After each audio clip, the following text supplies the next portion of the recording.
My name is Neil Orion. I'm 38 years old.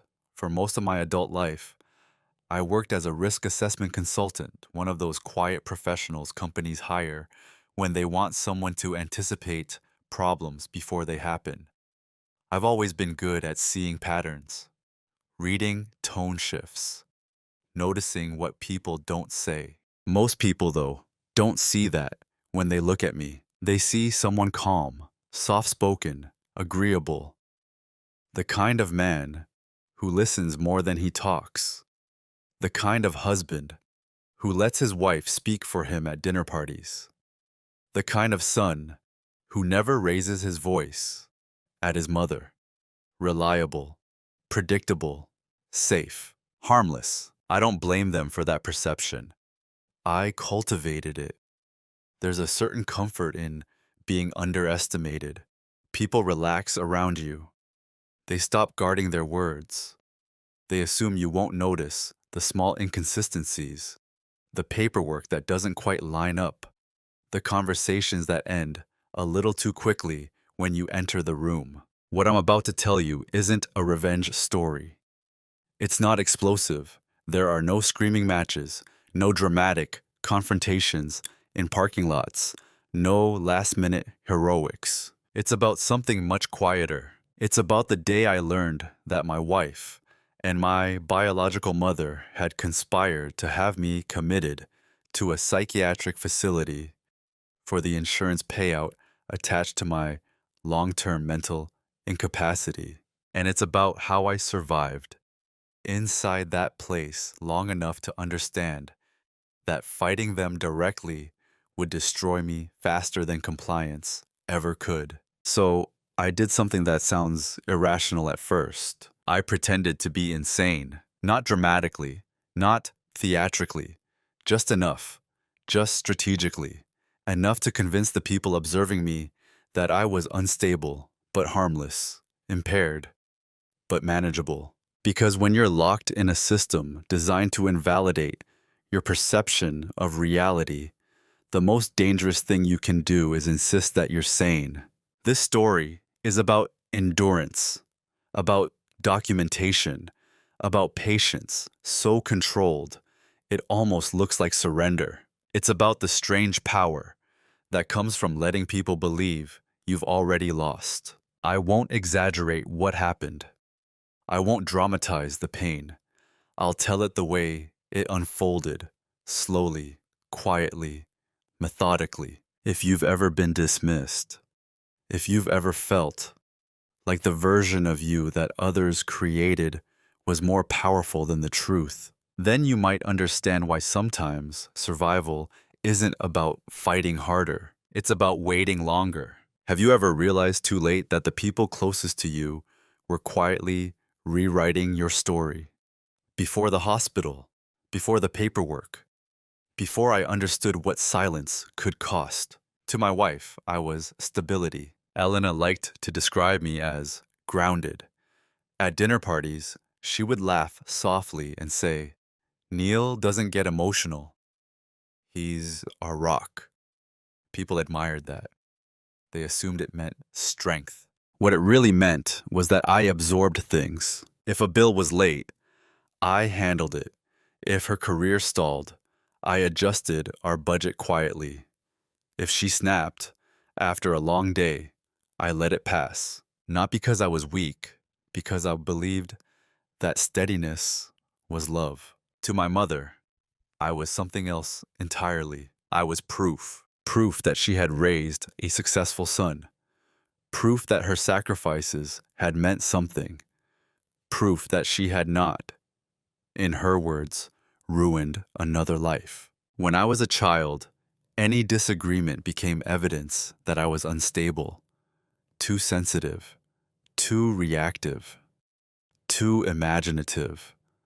I learned early that the fastest way to end conflict was to go still, to nod, to comply. By adulthood, that stillness had become instinct. So when Elena and my mother began spending more time together, lunches, long phone calls, shared concerns about how hard I worked, I didn't question it. I saw harmony, bonding, family cohesion. I didn't see alignment. Looking back, there were comments. You've been distant lately. You forget things more often. Are you sleeping okay? Individually, they sounded caring. Collectively, they formed a narrative, and I made it easy for them. I worked long hours. I sometimes stared into space while thinking through complex models. I forgot trivial details because my brain was busy tracking larger systems. In the wrong light, focus can look like dissociation. But at the time, I believed I was loved. At home, I was the quiet one, the one who didn't overreact, the one who didn't challenge small inaccuracies. If Elena retold a story and exaggerated my stress levels, I would smile and let it pass. Correcting her would seem defensive. Defensive is what unstable people are. That word began appearing subtly, not said to me, said about me. I'm worried about him. He hasn't been himself. I think the pressure is getting to him. Pressure. I had built a career around pressure. But perception matters more than reality when enough people agree. In professional spaces, I was respected. My reports were precise. My risk forecasts were cited. I understood how institutions protect themselves first and individuals second. Ironically, that knowledge would later keep me alive. At home, though, I was predictable. Predictable men are easy to reframe. If I forgot to pick up dry cleaning, it wasn't an oversight. It was disorganization. If I withdrew from a tense conversation, it wasn't restraint. It was emotional shutdown. If I questioned a new joint financial decision, it wasn't prudence. It was paranoia. I didn't argue, because arguing would confirm the shape they were sketching. I told myself that marriages go through phases. Mothers worry. People project. I told myself love assumes the best. What I didn't understand yet was that a story had already begun forming around me. A quiet one. A careful one. One where I wasn't the narrator anymore. And the most dangerous part? I was still trying to be the reasonable one. Still trying to be good. Still trying to be the man they believed I was. The first cut wasn't dramatic. It didn't involve paperwork. It didn't involve doctors. It didn't even involve raised voices. It happened on a Tuesday evening in late October. Seattle rain pressed softly against the windows. The kind that blurs the skyline, but never fully obscures it. I had come home later than usual, quarter-end reporting cycle. My mind was still running through data patterns when I walked into the kitchen. Elena and my mother were seated at the island. They stopped talking when I entered. Not abruptly, not obviously, just enough. There's a subtle difference between a conversation ending naturally and a conversation being sealed. I work in risk. I read transitions for a living. Hey, Elena said lightly. We were just talking about you. That sentence sounds affectionate on the surface. It rarely is. I smiled, hung my coat, set my watch, always 5 minutes fast, on the counter as I did every evening. Good things, I hope. My mother tilted her head. That expression she's had since I was 10, half concern, half assessment. We're just worried, she said gently. You've seemed different. There it was again. Different. I poured water before answering. Buying time. Measuring tone. Different how? Elena answered this time. You forgot dinner with Mark and Olivia last week, and you left the stove on yesterday. I didn't correct her immediately. I replayed the memory instead. Dinner had been rescheduled. Mark texted me that morning. Elena must not have seen it. The stove hadn't been on. The residual heat light was glowing. Small inaccuracies. Individually harmless. Together, suggestive. I think that's just work stress, I said calmly. Nothing unusual. They exchanged a glance. That was the cut. Not the accusation.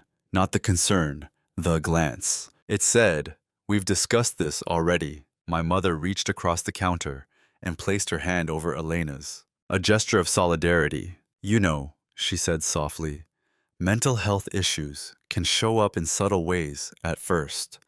It's nothing to be ashamed of. I felt something shift inside me, not panic, not anger. Recognition. The narrative was moving from situational to structural, from you forgot something to you are becoming someone who forgets. I kept my voice even.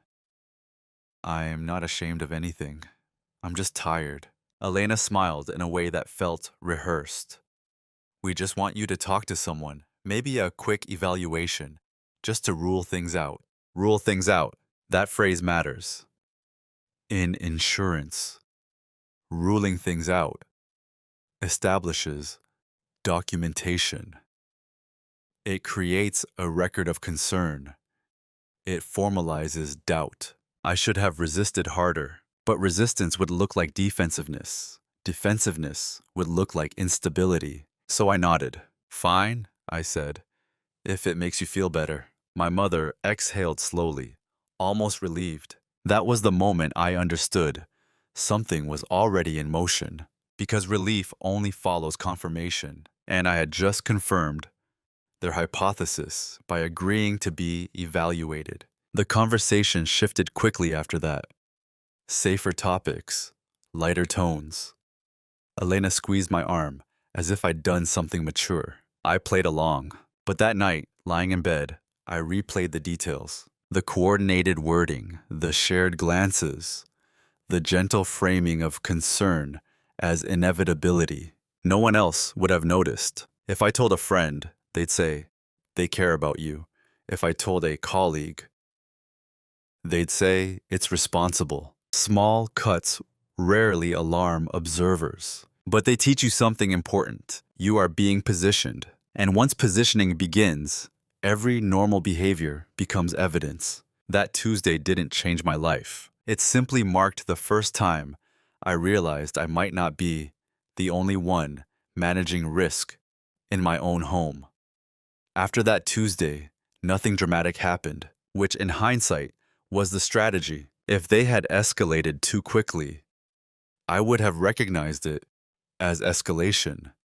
But instead, everything became softer, gentler, more reasonable. The evaluation appointment was scheduled for a Friday morning. Elena insisted on driving me. She said it would be supportive. I remember thinking that word was misplaced. Support is something you offer someone climbing upward. This felt like something else, like being escorted. The psychologist asked standard questions: sleep patterns, appetite, concentration, mood variability. I answered honestly, calmly, without defensiveness. Years of professional composure helped. The session ended without alarm. Mild work-related stress, the doctor said. Nothing clinically significant. I thought that would settle it. It didn't. At home, the tone changed slightly. Subtly, if I paused before responding to a question, Elena would glance at my mother. If I forgot a minor detail, it was noted, not aggressively but recorded verbally. You see, that's what I mean. It's happening again. He doesn't even realize. That phrase began to appear more often. He doesn't even realize. It reframes awareness as absence. It makes self-defense look delusional. If I insisted I was fine, it proved their point. I lacked insight. And here's the part that's difficult to admit. I started questioning myself, not in large ways, in small ones. Did I leave that cabinet open? Was I more irritable lately? Had I been staring at the wall longer than I thought? When two people you trust mirror, concern back at you consistently, it reshapes your internal calibration. My mother began sending me articles, early signs of burnout, late onset mood disorders, high-functioning professionals who crashed unexpectedly. Elena began finishing my sentences in social settings. Neil's been overwhelmed. He's not sleeping well. We're getting him help. I hadn't agreed to help. I had agreed to an evaluation. But the narrative had evolved beyond my participation. The most disorienting part wasn't the accusations. It was the gentleness. No shouting, no threats. Just a quiet, united front of concern. And because I valued harmony, I compensated. I became even calmer, more agreeable, less reactive. Ironically, that restraint made me seem more subdued. Subdued became withdrawn. Withdrawn became detached. Detached became symptomatic. I remember one dinner where Elena told a story about me misplacing my car keys. Again. It had happened once, months earlier. The table laughed lightly. I smiled too, because correcting her would seem defensive. But I felt something small fracture inside me. Not pride, credibility. It's strange how disrespect can hide inside affection, how diminishment can wear the costume of care. I rationalized staying quiet. I told myself, they're worried, they're overreacting. It will pass. But patterns don't pass on their own. They compound. And by the time I realized this wasn't a temporary concern, but coordinated reframing, I had already accepted the role of the reasonable one. The one who doesn't overreact. The one who doesn't escalate. The one who proves stability by tolerating mischaracterization. I didn't know yet how expensive that tolerance would become. But I could feel something consolidating between them, a shared certainty. And the more certain they became about my instability, the more carefully stable I had to appear, which paradoxically only deepened their suspicion. That's how normalization works. Not through force, through repetition. And by then, the repetition had begun. There's a moment when you stop reacting to something and start studying it. For me, that moment came on a Sunday afternoon. My mother was visiting again. Elena was making tea. I was at the dining table reviewing a quarterly risk matrix for a client. Loss projections, liability exposure, long-term payout scenarios. Numbers calm me. Systems make sense. People, less so. They were speaking in the kitchen. Not quietly enough. I think he masks it well, my mother said. He always has. Elena responded, softer. That's what scares me. Masks. Scares me. I didn't move. I didn't announce that I could hear them. I simply listened. The way I listen in meetings. When executives think I'm just the quiet analyst in the corner. You learn more when people underestimate your attention. What struck me wasn't hostility. It was a consensus. They weren't debating whether something was wrong. They were aligning on how to interpret everything I did as proof that something was. In risk modeling, that's called confirmation bias. You gather only the data that fits the outcome you've already chosen. That afternoon, something settled inside me. I realized I had been assigned a role. Not husband, not son, not a partner. Patient, the high-functioning man on the edge. The role required certain traits. Calm, but emotionally flat. Intelligent, but socially distant. Capable, but deteriorating. Every time I avoided conflict, it reinforced the image of withdrawal. Every time I chose logic over emotion, it reinforced detachment. Every time I stayed composed under accusation, it suggested suppression. I wasn't being observed neutrally. I was being interpreted strategically. And here's what made it dangerous. I am, by nature, quiet. So the version of me they were building wasn't fabricated from nothing. It was constructed from selected truths. That's what makes reputational erosion so effective. It uses your real traits against you. That evening, Elena brought tea to the table. You've been staring at that spreadsheet for a long time, she said gently. I'm working, I replied. She exchanged a look with my mother. There it was again, the look that says, see? I closed the laptop slowly. What would you prefer I do? I asked. Just Be present, Elena said. I nodded. And in that moment, I understood something critical. No version of me would satisfy the narrative once it had momentum. If I worked, I was obsessive. If I rested, I was lethargic. If I defended myself, I lacked insight. If I stayed silent, I was withdrawn. The role was airtight, and I had unknowingly helped design it by being patient, restrained, reasonable, reliable, useful, invisible. That last word lingered with me. Invisible men are easy to redefine. They don't fight loudly enough to interrupt the story. That night, lying in bed, I didn't feel anger. I felt clarity. If I continued behaving as I always had, the narrative would solidify without resistance. If I fought emotionally, I would accelerate it. So I did what I've always done in professional crises. I stopped trying to win the moment and started mapping the system. Because when someone assigns you a role without your consent, you have two options: reject it loudly or learn how to use it. I chose the second, not because I was defeated, but because I was beginning to understand that survival would require something more precise than outrage. It would require patience, the kind that doesn't look like strength at all. The day everything changed didn't begin with conflict. It began with paperwork. Elena asked me to sign a stack of the documents. One Thursday evening, routine financial updates, she said. Adjustments to our joint accounts. Something about streamlining beneficiary structures. Her tone was casual, efficient. I've reviewed contracts for 15 years. I don't sign anything without reading it. So I read. Most of it was harmless.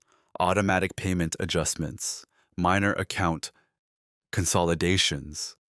But buried in the language of one document was something subtle. A revision to a disability insurance policy. Not just any policy, one tied to my employment. The payout clause had been updated to include long-term psychiatric incapacity triggered by institutionalization exceeding 30 days.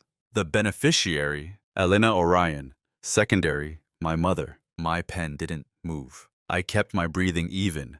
My expression is neutral. Why are we modifying this? I asked calmly. Elena didn't hesitate. It's just smarter planning. Your firm recommended stronger coverage, remember? I hadn't, and I have an excellent memory for professional recommendations. My mother, seated across from us, added softly, with everything going on, it just makes sense. Everything is going on. The phrasing was deliberate. I scanned further. The policy had been adjusted 2 weeks earlier, pending my signature to finalize the structure. 2 weeks. That meant this discussion had begun without me. The shift inside me wasn't fear. It was alignment. The scattered pieces, evaluations, recorded concerns, repeated suggestions of instability suddenly formed a coherent structure. Documentation of mental health concerns, encouragement toward further evaluation, insurance restructuring, in risk analysis when separate anomalies converge toward a financial incentive. You don't call it a coincidence. You call it a motive. I looked up at Elena. Her face was composed, caring, slightly concerned. She believed the framing would hold. And that's when something fundamental shifted inside me. Not rage, not betrayal, detachment. I realized in that moment that arguing would accelerate whatever process they were building. If I refused to sign, it would be reframed as paranoia. If I accused them, it would cause instability. They had positioned themselves inside a narrative where any resistance from me confirmed their thesis. So I signed, not because I agreed, but I needed to see how far the structure extended. I slid the papers back across the table. There, I said evenly. Elena exhaled, almost imperceptibly. Relief again. Relief follows confirmation. That night, I didn't confront anyone. I didn't pace. I didn't spiral. I lay in bed and stared at the ceiling, mapping timelines. When had the first evaluation occurred? When had the policy adjustment been drafted? When had the language of concern intensified? The answer was clear. This wasn't an emotional overreaction. It was a staged progression. And here's the part that matters most. I understood then that if they were willing to adjust financial instruments around my alleged instability, they were preparing for something irreversible. Institutionalization isn't spontaneous. It requires documentation, advocacy, statements from close family members. I had underestimated the alignment between them. That was my mistake, but the shift that night corrected it. I stopped trying to preserve the marriage. I stopped trying to reassure my mother. I stopped trying to appear normal.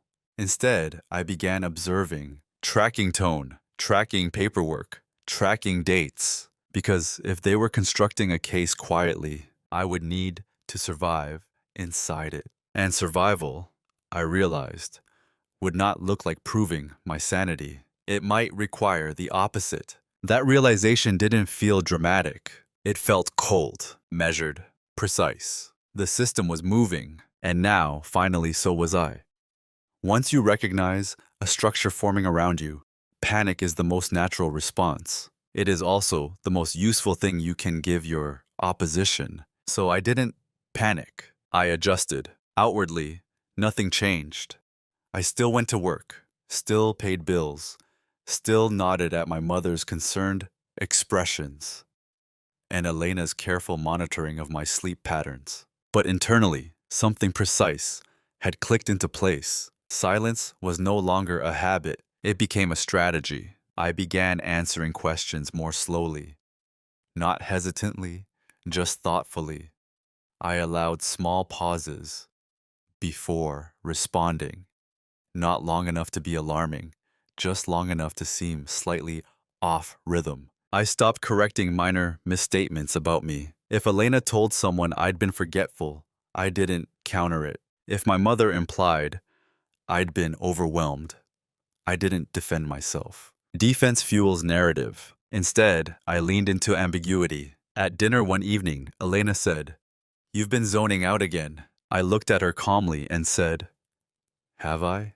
Not sarcastic, not confrontational, just open-ended. She studied me carefully. That answer did something interesting. It neither confirmed nor denied her framing. It allowed her to interpret freely. Over the next few weeks, I noticed documentation increasing. Appointments suggested, emails forwarded about mental health resources, subtle encouragements to take leave from work. I declined the leave, but not emphatically. I said I would consider reducing hours. At work, I quietly archived communications, backed up digital records, reviewed the disability policy in full. I didn't access anything illegally. I didn't manipulate systems. I simply organized what already existed. If they were building a record of my instability, I would build a record of their coordination. But here's where the shift deepened. I began allowing small inconsistencies to appear. Nothing harmful, nothing erratic, just slightly misaligned. I would misplace my watch for an hour before finding it. I would repeat a question once. I would stare out the window a little longer than necessary. Not theatrics. Calibration. Institutions look for patterns, not explosions. If I appeared perfectly stable after weeks of documented concern, it would undermine their case too quickly. It might force them to escalate more aggressively. But if I appeared mildly deteriorating, harmlessly confused, vaguely detached, it would slow the process. And slowing the process was survival. Because once institutionalization begins, speed favors the accuser. I needed time. Time to understand how far they were willing to go. I held her gaze. What do you think is going to get worse? I asked softly. She didn't answer directly. That's what worries me, she said. Vagueness is powerful.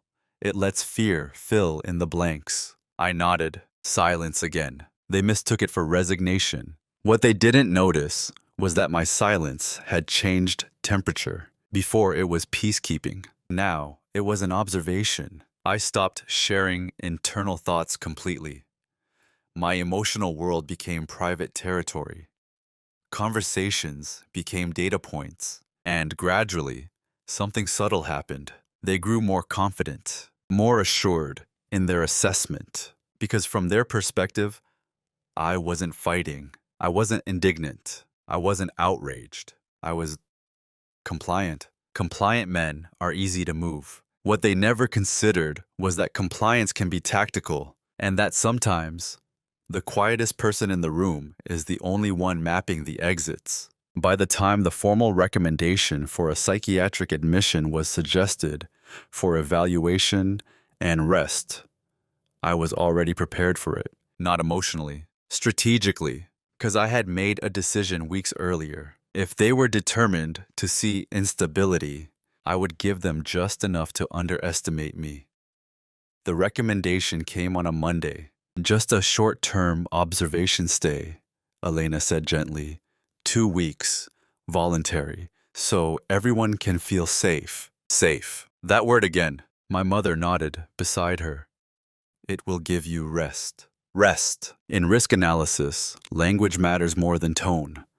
Words frame outcomes before actions do. I agreed. Not eagerly, not reluctantly. Neutrally, and that neutrality made them comfortable. What they never noticed was that my preparation had already begun weeks earlier. At work, I had requested copies of my recent performance reviews under the pretext of updating my professional portfolio. All positive, stable, methodical, no behavioral concerns. I archived them in a secure cloud folder that they didn't have access to. I also requested, casually, a copy of the full disability policy from HR, ostensibly to better understand coverage options. No one questions an insurance consultant asking about policy language. The clause was clear. Payout required certified psychiatric incapacity, supported by family testimony and attending physician documentation. Family testimony. That meant statements, affidavits, consistent narrative, which meant their coordination would have to leave traces. At home, I began something simpler. Documentation, not recordings, not invasions of privacy, just journaling. Dates, exact wording, context. October 12th. Elena says I forgot dinner with Mark. I have text confirmation of reschedule. October 18th. Mother references masking in kitchen conversation. November 3rd. Insurance modification presented. Beneficiary adjusted. Calm entries. No emotional commentary. If this ever reached legal review, tone would matter. Inside the facility, because that's what it was, regardless of how softly they framed it, I did something even more important. I observed the system, intake procedures, evaluation criteria, how nurses log behavior, how often physicians rotated. I did not resist admission. Resistance becomes agitation. Agitation becomes diagnosis. Instead, I asked measured questions. How is progress evaluated? What behaviors are you monitoring? How long does documentation typically take? Curiosity can be interpreted as anxiety or as intelligence. I kept it balanced. Then I made the most counterintuitive decision of my life. I began performing instability, but only within the margins of harmlessness. Not delusions, not threats, nothing dramatic. Just subtle detachment. Long pauses before answering. Occasional difficulty recalling trivial details. A distant gaze that lingered a second too long. Enough to confirm concern, not enough to trigger heavy sedation or extended isolation. The goal wasn't to escape immediately. The goal was to become underestimated inside the institution itself. Patients who argue their sanity aggressively are monitored more closely. Patients who appear mildly disoriented but compliant are categorized as low risk. Low risk patients receive more conversational freedom. More conversational freedom means more access, and access means information. I listened to how attending physicians discussed insurance timelines. I learned how discharge evaluations were structured. I learned which staff members were procedural and which were intuitive. Meanwhile, outside those walls, Elena and my mother likely felt secure. Their narrative was being validated. A medical facility had admitted me. Confirmation, relief. They never considered that institutional documentation cuts both ways. Every family statement becomes part of a record. Every financial beneficiary adjustment can be reviewed if the motive is questioned. The longer I stayed, the more complete the file became. But I had to survive long enough for it to mature, which meant maintaining the performance. There were moments when it almost broke me. Sitting in group therapy, allowing others to assume I was unraveling, letting doctors nod sympathetically at symptoms I was deliberately calibrating. But ego is expensive, and survival requires detachment from how you are perceived in the short term. What they never noticed, neither my wife, nor my mother, nor even the attending physician, was that I wasn't deteriorating. I was studying, mapping, waiting. Because once documentation reaches a certain density, it stops being narrative. It becomes evidence, and evidence doesn't shout. It accumulates. By the end of the third week, longer than originally suggested, I knew something important. The system they thought would contain me, SA, was beginning to expose them. But exposure requires timing, and I wasn't finished preparing.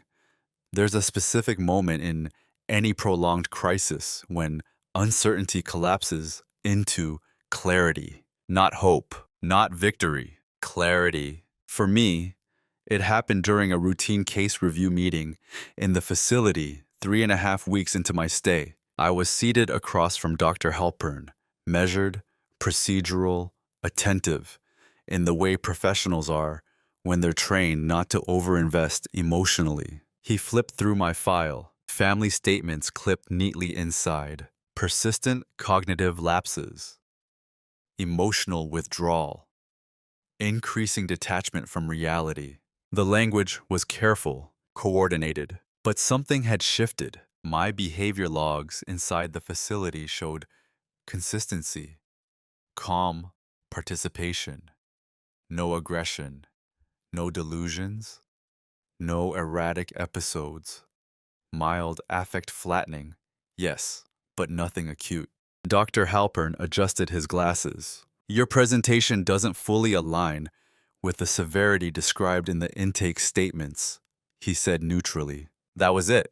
That was the fracture. Not an accusation, not an epiphany, just a professional discrepancy. I didn't lean into it. I didn't suddenly become sharp or defensive. I tilted my head slightly, allowed a pause, then said, I don't always understand how I come across. Ambiguous, harmless, cooperative. But internally, I recognized what had just happened. The documentation was diverging. Family narrative on one side, clinical observation on the other hand. And in systems built on liability protection, divergence creates caution. After that meeting, something subtle changed in how staff interacted with me. Nurses asked more neutral questions. Notes became more descriptive and less assumptive. Instead of patient appears dissociated, I overheard one nurse say, patient maintains appropriate engagement. Language was recalibrating. And here's what mattered most. Insurance claims tied to psychiatric incapacity require sustained, consistent clinical validation. If attending physicians begin documenting inconsistency between reported symptoms and observed behavior, payout reviews become complicated. Complicated claims attract auditors. Auditors examine motive. Motive follows money. That night, alone in my room, I reviewed everything in my mind, like a structured report. Timeline of concern. Policy adjustment. Admission is initiated primarily by family advocacy. Clinical observations now diverging. The leverage wasn't dramatic. It was procedural. If I were discharged with stress-related observation rather than an incapacitating disorder, the policy trigger would weaken. If I stayed longer but remained stable, the claim could be flagged for review. Either outcome introduced scrutiny, and scrutiny is dangerous for coordinated narratives. But clarity didn't bring celebration. It brought restraint, because I understood something critical. If I appeared to improve too quickly, it might validate their earlier claim of episodic instability. If I confronted the discrepancy directly, it could be interpreted as manipulative lucidity. So I maintained calibration, slightly distant, occasionally vague, never confrontational. At the same time, I requested, gently, a copy of my clinical notes for personal understanding. Patients are entitled to that under specific regulations. The notes confirmed what I suspected: behavior consistent, no evidence of psychosis, cognitive function intact, not glowing praise, just factual divergence. That was the private reveal. They had built a narrative strong enough to admit me, but not strong enough to sustain unquestioned validation. And systems don't protect families, they protect liability. If my continued confinement could not be clinically justified, keeping me would expose the institution.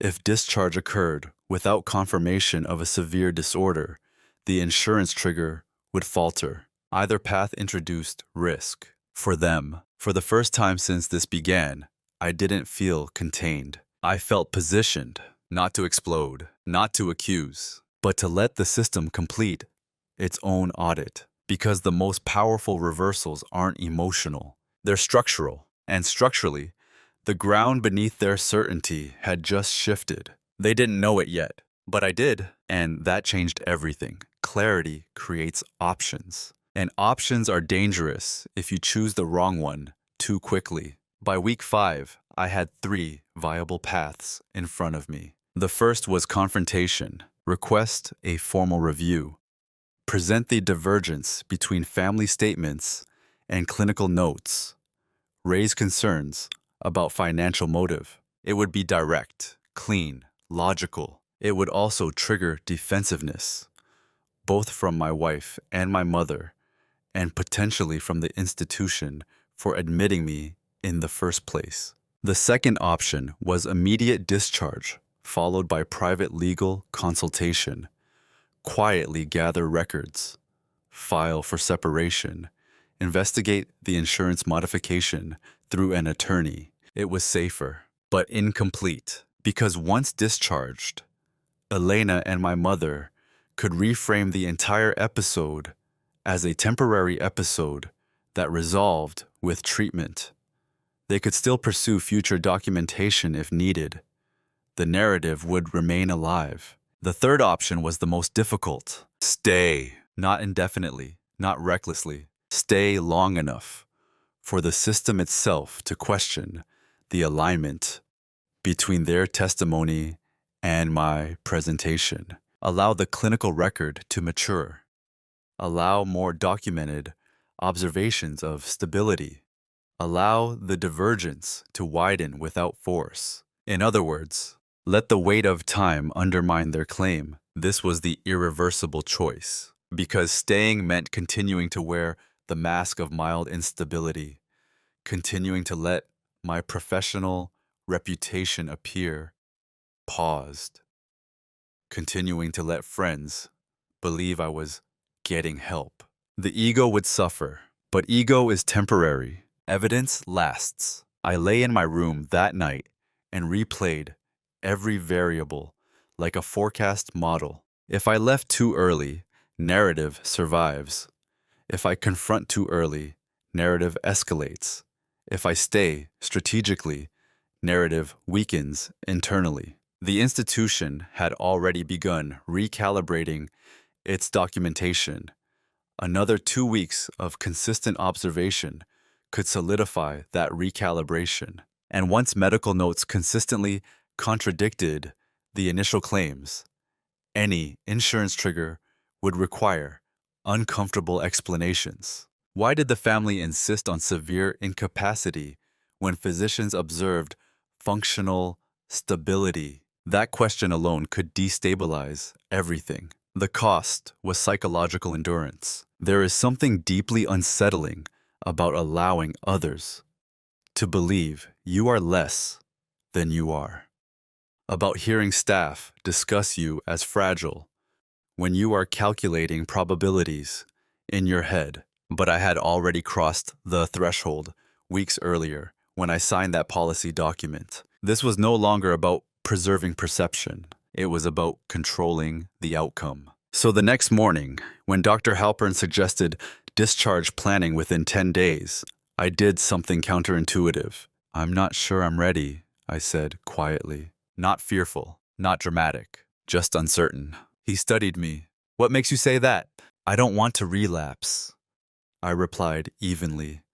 "If there's still concern." There it was again. Ambiguity. Concern without accusation. His pen paused slightly before writing. "Extended voluntary stay." Voluntary. That word matters. It reframes containment as a choice, and choice removes coercion from the record. If I remained voluntarily while demonstrating stability, the narrative of severe incapacity weakened further. I had just committed to the longest play, not because I enjoyed control, but because I understood something they didn't. Financial schemes tied to mental incapacity require clean, consistent alignment, and I was introducing controlled inconsistency. The decision felt cold, deliberate, final. I wasn't escaping. Not yet. I was letting the system turn, slowly. And once it did, there would be no way for them to reset it without exposing themselves. From that moment on, I stopped thinking about survival and started thinking about timing. Because timing, not outrage, is what separates endurance from collapse. And I had chosen mine. Once I chose to stay, the strategy shifted from observation to positioning. The difference is subtle. Observation gathers information. Positioning arranges it. Inside the facility, I maintain the same calibrated presence. Cooperative, mildly uncertain, occasionally introspective. No dramatic improvement, no deterioration, just stability wrapped in ambiguity. But outside those walls, I began moving carefully. First, I contacted my firm. Not emotionally, not defensively. I requested a temporary remote consulting arrangement under medical leave guidelines. I framed it as cognitive rest while maintaining limited advisory oversight. My performance record supported it. The firm agreed. That mattered. Continued professional engagement, even at reduced capacity, contradicted the image of incapacitation, and it created documented proof that my cognitive function remained intact. Second, I consulted an attorney, quietly, not to accuse, not to file anything immediately, just to understand exposure. Through a secure call, permitted as part of patient rights, I requested a review of the disability policy modification and the conditions required for payout. I didn't allege fraud. I asked procedural questions. The attorney's response was measured. Claims tied to psychiatric incapacity are heavily scrutinized, she said, especially when initiated by family members who are beneficiaries. Heavily scrutinized. That was all I needed to hear. Third, I requested copies of all admission documentation under patient access rights. Family statements included. Reading them was instructive. Neil exhibits increasing detachment from reality. He denies obvious lapses. We fear he may become unsafe. Unsafe. That word hadn't been used to my face. It had been reserved for institutional framing. But here's what stood out most. The language between Elena's and my mother's statements mirrored each other almost precisely.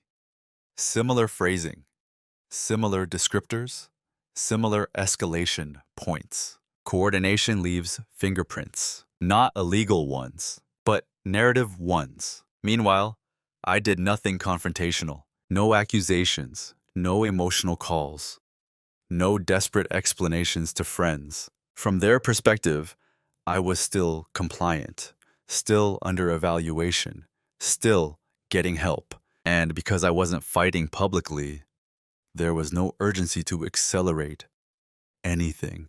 Time continued passing. Within the facility, my logs now reflected 5 consecutive weeks of behavioral consistency. No delusions, no aggression, no cognitive decline. During a case review, Dr. Halpern said something important. Your progress appears stable. Progress, not containment, not deterioration. Progress. Language had shifted again. I responded carefully. I appreciate the structure here. It's been clarifying. That answer did 2 things. It justified my extended stay as voluntary growth, and it removed the implication of crisis. Outside, I allowed Elena and my mother to visit occasionally. I maintained the same measured demeanor, slightly distant, thoughtful, never confrontational. I watched their faces. At first, there had been certainty, then reassurance. Now, something else. Impatience, because prolonged stability complicates payout triggers. Insurance claims require formal certification. Certification requires a diagnosis. Diagnosis requires sustained evidence. And sustained evidence was no longer aligning. The consequences hadn't begun visibly, but financially and procedurally, the window was narrowing. I could feel it. The institution had no incentive to certify a condition that wasn't presenting clinically. And without that certification, the revised policy remained dormant. Still, I moved quietly. I instructed my attorney to prepare, not file, documentation for marital separation in case escalation became necessary. Preparation is not aggression. It is insurance against surprise. And surprise had already been used against me once. By week 7, discharge planning resumed, this time with confidence. Symptoms appear situational. The attending note read, situational. That word dismantles structural incapacity. I didn't celebrate. I nodded. Whenever you believe appropriate, I said, because the final stage of quiet dominance isn't exposure. It's inevitable. They had constructed a narrative. I had allowed it to run long enough to undermine itself. And now, without shouting, without scandal, without spectacle, the system was preparing to release me. Not as broken, not as unstable, but as documented stable under prolonged observation. That kind of record is difficult to overwrite, and they were beginning to understand that, though they still didn't know how irreversible it had become. The discharge paperwork took less than an hour. 7 weeks in a facility reduced to a signature, a summary, and a follow-up recommendation for optional outpatient therapy. Optional. That word alone dismantled months of narrative. The final clinical note read, patient demonstrates consistent cognitive clarity, emotional regulation, and no evidence of psychosis or significant mood disorder. Initial concerns appear overstated relative to observed presentation. Overstated. Professionals rarely use that word casually. I folded the copy neatly and placed it inside my folder. No victory speech, no dramatic exit, just departure. When Elena arrived to pick me up, her smile was too bright. "You look better," she said. I held her gaze. "Do I?" She hesitated a fraction too long before answering. "Yes, much better. My mother called that evening. We're so relieved," she said.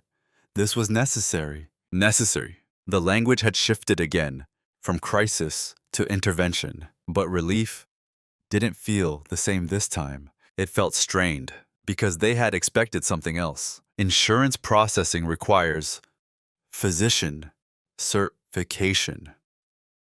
Certification requires diagnosis, severity. Severity had not materialized. Within 10 days of my discharge, the first visible consequence appeared. A letter from the insurance provider requesting additional documentation to clarify the nature and duration of incapacity. Clarify.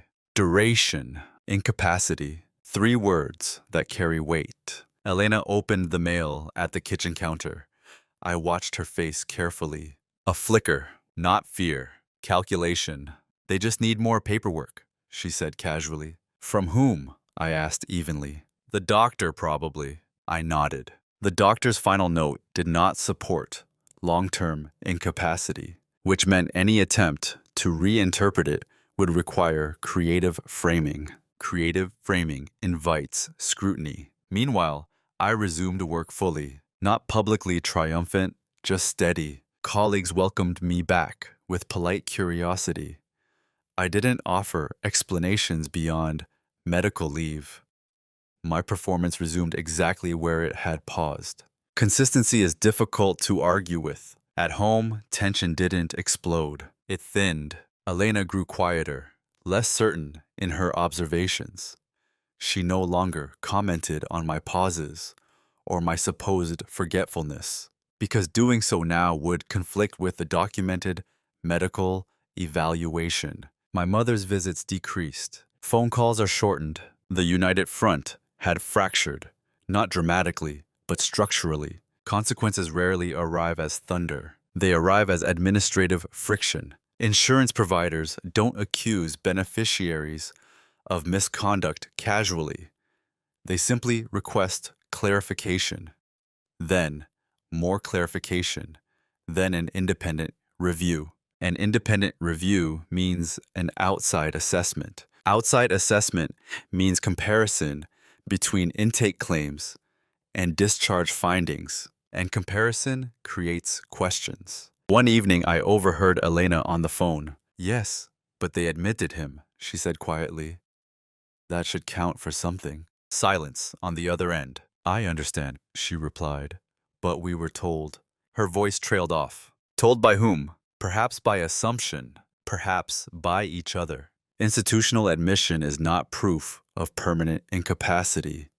It is proof of a temporary evaluation. They had a mistaken entry for confirmation. That was their miscalculation. The second consequence was more personal. Trust eroded, not loudly but permanently. Elena began asking neutral questions. "How are you feeling today?" Not concerned, not probing, uncertain, because the confidence she once held, that she understood my mental state better than I did, had dissolved. My mother avoided specific language entirely.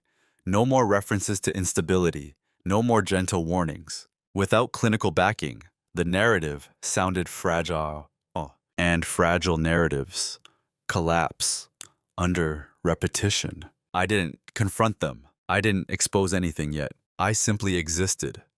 Calm, stable, consistent. Sometimes the most destabilizing response to betrayal isn't anger, it's composure. Because composure forces others to confront the possibility that they miscalculated. And by then, the administrative review had begun. Not dramatic, not accusatory, just procedural. But procedures, when followed carefully, have consequences. And those consequences had finally started to unfold. The formal review notice arrived 3 weeks later. Not dramatic, not accusatory, just a certified envelope requesting a comprehensive assessment of the claim under enhanced scrutiny guidelines. Enhanced scrutiny. Insurance language for we see inconsistencies. Elena held the envelope longer than necessary before opening it. I watched from the dining table, my expression neutral, my posture relaxed. They're escalating it, she said quietly. Escalating what? I asked, as if I didn't already know. The disability review. I nodded slowly. What do they need? Independent psychiatric evaluation, full medical records, statements from attending physicians. There it was. Independent. Outside the original narrative, the room felt smaller, not because of confrontation, but because of inevitability. An independent evaluator would compare three things: family testimony, institutional intake reasoning, discharge findings. And the discharge findings were clear. No sustained incapacity, no cognitive impairment, no psychosis. 7 weeks of documented stability. The payout threshold required long-term psychiatric disability, supported by consistent medical evidence. Consistent. That word was now their obstacle. Elena began pacing slightly, not dramatically, but enough to reveal stress. They can't just ignore what we went through, she said. What we went through. I let the phrase settle between us. We? I asked gently. She stopped moving. You were unwell, she said carefully. Was I? Not confrontational, just precise. Her eyes searched my face for something. Instability, perhaps. Defensiveness. Anger. She found none. That absence unsettled her, more than the accusation would have. Meanwhile, my mother called that evening. This is ridiculous, she said sharply. You were clearly deteriorating. According to whom? I replied. Silence, then softer. You don't remember how you were. There it was again, the gaslight reintroduced. But the structure no longer supported it. I have the discharge summary, I said calmly. It's thorough. She shifted tone. Well, maybe they didn't observe everything. Maybe. Speculation replacing certainty, because certainty requires documentation, and documentation now contradicts them. The independent evaluator contacted me directly to schedule an assessment. I agreed immediately. No hesitation. Transparency is powerful when you have nothing to conceal. The evaluation lasted 2 hours. Cognitive tests, personality inventories, clinical interview. I answered without embellishment, without performance. For the first time in months, I stopped calibrating my responses. I didn't need to anymore. The system was no longer positioned against me. It was examining inconsistencies. A week later, the determination arrived. Claim does not meet criteria for long-term psychiatric incapacity. Insufficient clinical evidence. Insufficient. That single word closed the financial door permanently. No payout, no trigger, no retroactive justification. It was over. But the emotional consequences were only beginning. Elena didn't shout. She didn't cry. She grew quiet. A different kind of quiet than mine. Mine had always been observational. She became defensive. My mother attempted one last pivot. It's for the best, she said. Money isn't important. Money hadn't been important until it was structured around my collapse. And now, without the financial validation, the entire narrative looked excessive, overstated. That word again. Too late to fix it, because once institutions review claims under scrutiny, records remain. Flags persist. Future attempts would be examined with skepticism. They had gambled on alignment. They hadn't accounted for divergence. And divergence, once documented, doesn't disappear. I didn't accuse them of conspiracy. I didn't demand confession. I simply continued living as the stable man the records reflected. And in that stability, something irreversible settled into the room between us. Not rage, not triumph. Distance, the kind that doesn't close, the kind that forms when trust is tested, not by argument, but by architecture. and their architecture had collapsed under its own weight, quietly, permanently.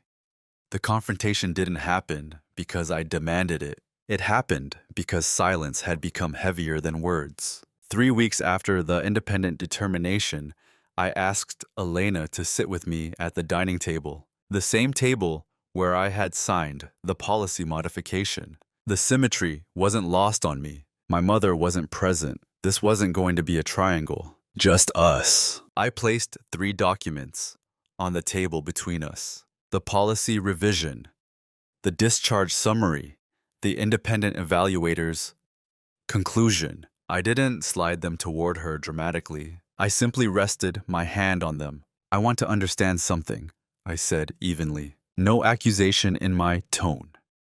No sharpness. Her posture tightened slightly. What? When did you first believe I was incapable, not unstable, not unwell? Incapable, she swallowed. I didn't think you were incapable, she said quickly. I thought you were deteriorating. Based on what? She hesitated. You were distant. You forgot things. You weren't yourself. Which version of me? I asked. The question wasn't rhetorical. It was precise. Silence filled the space between us. Finally, she said quietly, the one who talked more. Who reacted? I nodded, so my calmness became evidence. Her eyes flickered. It wasn't just that. The policy adjustment was before my admission, I said gently. Why? Her breath caught, almost imperceptibly. That was just planning. For what? No raised voice, no pressure. Just sequence. She stared at the documents, at the dates. I thought, if something happened, we'd be protected. Something like what? She didn't answer, because the only logical answer was the scenario they had built. Institutionalization leading to payout. I leaned back slightly. I never accused you, I said calmly. I cooperated. I stayed. I completed every evaluation. She looked at me then, really looked at me. And for the first time, I saw uncertainty without defense. We were scared, she said softly. Of what? That you were slipping away. There it was. Not money. Control. The discomfort of not being able to define myself. The inability to predict me. My steadiness had become alien to her because it wasn't reactive. And when the evaluations didn't confirm that? I asked. She exhaled slowly. I thought they missed something. Of course, because admitting misinterpretation is harder than doubling down. I need you to hear this, I said quietly. There was never a point where I was detached from reality. She didn't interrupt.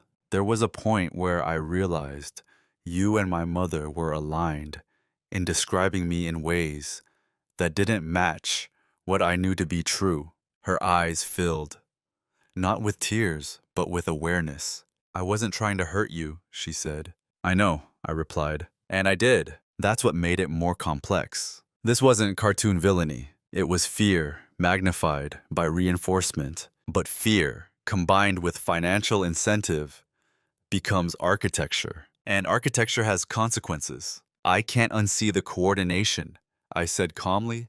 I can't unknow the policy timing. I can't ignore the statements. She looked down. I thought I was helping. Helping requires asking, I said softly, not deciding. The conversation didn't escalate. There were no slammed hands, no raised voices, just recognition. And recognition is often quieter than guilt. By the end, nothing had been confessed outright. Nothing had been denied outright. But something essential had shifted. The narrative that once surrounded me no longer held, and in its absence, what remained wasn't anger. It was clarity. Clarity about who I had been and who I would not be again. It's been a year. Not since the admission, since the realization. There's a difference. Time doesn't erase architecture. It reveals whether it can hold weight. Ours couldn't. Elena and I separated quietly 6 months after that conversation. No dramatic filings, no public accusations, just acknowledgement that trust, once structurally compromised, doesn't rebuild through optimism. My mother and I, speak occasionally, carefully, politely. The dynamic has shifted. She no longer interprets my pauses as instability. She no longer narrates my emotional state for me. Distance enforces boundaries better than argument ever could. But this isn't a story about loss. It's about identity. For most of my life, I believed being steady meant absorbing distortion without protest. That composure was proof of strength. That silence preserved peace. I was wrong. Silence without strategy is surrender. Silence with strategy is leverage. The difference is awareness. Inside that facility, pretending to be slightly unwell taught me something uncomfortable. Perception can be engineered, which means it must also be protected. I no longer allow narratives about me to circulate unchallenged, not aggressively, not defensively, but directly. If someone mischaracterizes my intent, I clarify it. If someone projects emotion onto my stillness, I name it. Calm does not equal compliance, and I don't perform instability to keep others comfortable anymore. Professionally, I'm stronger than before. Ironically, my work in risk assessment deepened. I understand institutional behavior now, not just intellectually, but personally. Systems respond to documentation. They respond to divergence. They respond to consistency. Emotion is loud. Records are louder. But the most important shift wasn't external. It was internal. I no longer need to be underestimated. There was a time when invisibility felt like safety, when letting others assume I was passive felt strategic. But invisibility invites reinterpretation. Now I choose visible composure, not loud, not domineering, just clear. There's a quiet confidence in knowing that you survived a coordinated reframing of your reality without becoming bitter. I don't hate Elena. I don't resent my mother. I understand the psychology of fear reinforced by alliance. I understand how concern can morph into certainty when echoed repeatedly. But understanding doesn't require reunion. Sometimes the healthiest outcome isn't reconciliation, it's distance with clarity. I still wear the same brushed steel watch. 5 minutes, fast. Not because I'm anxious, but because I value anticipation. I value seeing the shift before others do. And if there's one thing this experience gave me, it's this. I no longer wait for someone else to define my mental state, my stability, or my worth. I define it quietly, consistently, without apology. The man who entered that facility allowed others to narrate him. The man who left writes his own documentation, and that difference is everything. If you take anything from my story, let it be this. Not every threat arrives loudly. Some arrive wrapped in concern. Some wear the language of care. Some are built slowly through repetition, alignment, and documentation. And if you are a naturally calm person, if you value harmony, if you avoid conflict because you believe composure equals maturity, you are more vulnerable than you think, not to violence, to narrative. The most dangerous thing that happened to me wasn't the admission itself. It was the gradual reframing of my identity in rooms I wasn't fully present in. He's different. He's slipping. He doesn't realize. When enough people repeat a version of you, institutions may begin to treat that version as the truth. So here's the lesson I learned the hard way. Calm does not mean silent. Trust does not mean unverified. And love does not mean unquestioned alignment. If something feels coordinated, document. If something feels misrepresented, clarify early. If someone begins describing your internal state more confidently than you can, pause. Ask why. I survived not because I was louder, not because I was angrier, but because I understood systems. Systems protect themselves. They respond to inconsistency. They record everything. And when you remain steady long enough, truth doesn't need to shout. It simply outlasts. I don't tell this story to encourage suspicion. I tell it to encourage awareness. Sometimes the strongest move isn't confrontation. It's patience paired with preparation. Now I'm curious. If you were in my position, when would you have drawn the line? At the first comment? In the policy document? Or would you have waited, like I did, for the system to reveal itself? I genuinely like to hear your perspective. Because quiet dominance isn't about winning. It's about knowing when to move and when to let the structure collapse on its own.